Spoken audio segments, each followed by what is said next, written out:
تو آج یہ خلافت مومنٹ کے اوپر کوشچن ہے میرا. اور کیا تھی خلافت مومنٹ, کب اسٹارٹ ہوئی, اس کے 3 آبجیکٹیوس کیا تھے. 1914 میں یو کے, U S A, France, Russia اور اٹلی نے ایک الائنس بنایا تھا جرمنی, آسٹریا اور ترکی کے خلاف. ٹھیک ہے, فرسٹ ورلڈ وار جو ہوئی تھی. ترکی اس وقت سینٹر تھا اسلامک ورلڈ کا, اور جو خلیفہ تھا ترکی کا, ظاہر ہے وہ پوری مسلم ورلڈ کا لیڈر ہوتا تھا. جب بھی کوئی مسلمان بادشاہ بنتا تھا تو خلیفہ سے اس کو باقاعدہ ایک سرٹیفکیٹ ملتا تھا. حجاز مقدس جو تھا وہ ترکش ڈومین میں ہی تھا, اور ترکی کی جو شکست تھی وہ سب کے لیے بڑی خطرناک ہوتی. مکہ اور مدینہ تک پہ خیال یہ تھا کہ جی پوزیشن نہ ہو جائے لائٹ فورسز کا. تو پوری دنیا کے مسلمان جو تھے وہ خلافت موومنٹ کو بچانا چاہ رہے تھے. خاص طور پہ انڈیا کے مسلمانوں نے خلافت موومنٹ شروع کی. اس میں 2 بھائیوں کا بہت بڑا ہاتھ تھا, مولانا محمد علی جوہر اور مولانا شوکت علی جوہر. ان کے علاوہ مولانا ظفر علی خان سمیت بہت سارے لوگ تھے, مولانا حسرت موہنی وغیرہ, سلمان ندوی, مولانا ابوالکلام آزاد. اور گاندھی جی, موتی لال نہرو اور مدن موہن صاحب نے بھی مسلمانوں کو اس موومنٹ میں سپورٹ کیا تھا لکھنؤ پیکٹ کے بعد. تو ہوا کیا ہے, اس کے آبجیکٹیو کیا تھے, ملٹی پرپز تھی. ٹھیک ہے جی. مین آبجیکٹیو تھے کہ خلافت کے انسٹیٹیوشن کو برقرار رکھا جائے گا اور خلافت اپنے طور پہ چلے گی. ترکی کی ڈگنیٹی کام کی جائے گی اور اس کے باؤنڈریز میں کوئی تبدیلی نہیں کی جائے گی. مکہ اور مدینہ کی پاکیزگی برقرار رکھی جائے گی, اور جو نان مسلم فورسز ہیں وہ ان 2 مقدس مقام میں ظاہر ہے ہمارے لیے بہت یہاں نہیں جائیں گے. اب ہوا کیا تھا, جو ایکٹیویٹیز ہوئی تھی خلافت موومنٹ کی, تو مختلف ڈیلیگیشن جاتے تھے, یو کے بھی جاتے تھے, ادر یورپین کنٹریز میں بھی جاتے تھے, جس میں زیادہ تر ڈاکٹر انصاری اور مولانا محمد علی جوہر ہوتے تھے.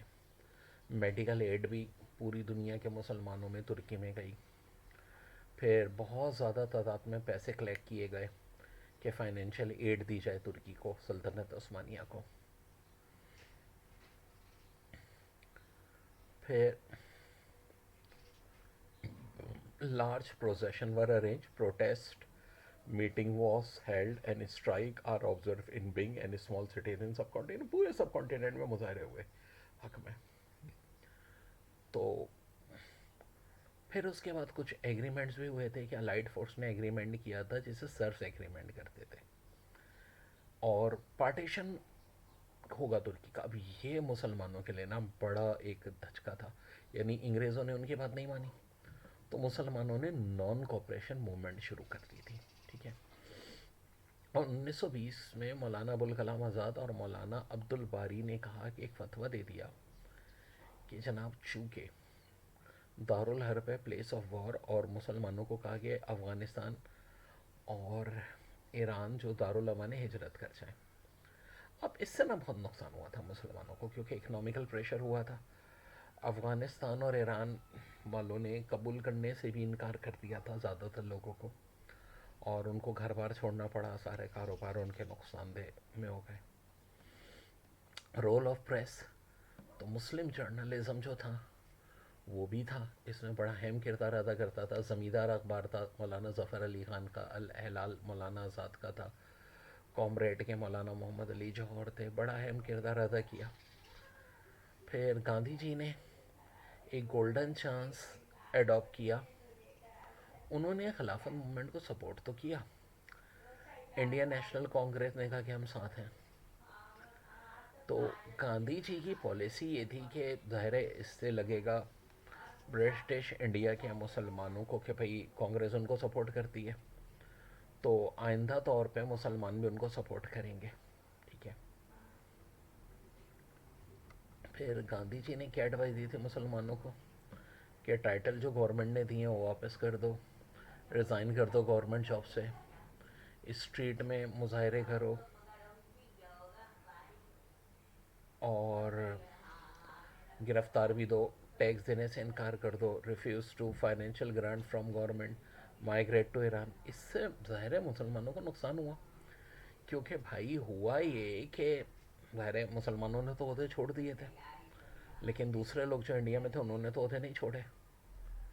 تو اس کے بعد ہوا موپلا اپرائزنگ. تو یہ کچھ ٹرائبس تھے، عرب ٹرائب، جنہیں موپلا کہتے تھے، مالابار شورس میں تھے. انہوں نے فیتھ یہ دیا کہ وہ مسلمز ہیں، اور گورنمنٹ نے بہت ساروں کو ان کو اریسٹ کیا. یہ خلافت موومنٹ جوائن کرنا چاہتے تھے. ان کے 400 کے قریب لوگ مارے گئے. گاندھی جی نے ریزائن کر دیا تھا.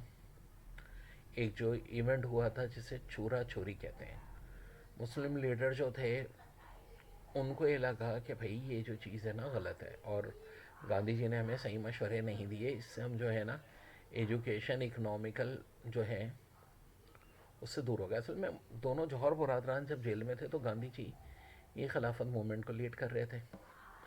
تو ملینس آف مسلمان فیملیز گئیں، لیکن پراپرٹیز بھیج دی تھی انہوں نے ہندوؤں کو. اور جب افغان گورنمنٹ نے ریفیوز کر دیا تھا تو یہ کہیں کے بھی نہیں رہے تھے.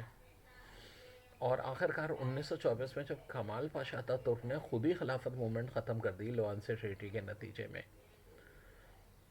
تو پھر کیا رہ گیا تھا؟ ظاہر خلافت موومنٹ ختم ہو گئی. حجاز جو تھے وہ شریف مکہ کو دے دیے گئے تھے، اور ترکی کا کنٹرول آلموسٹ ختم ہو گیا تھا مڈل ایسٹ، نارتھ افریقہ، ایسٹرن یورپ سے. تو خلافت موومنٹ کا بھی اینڈ ہو گیا لوانسے ایگریمنٹ کے نتیجے میں.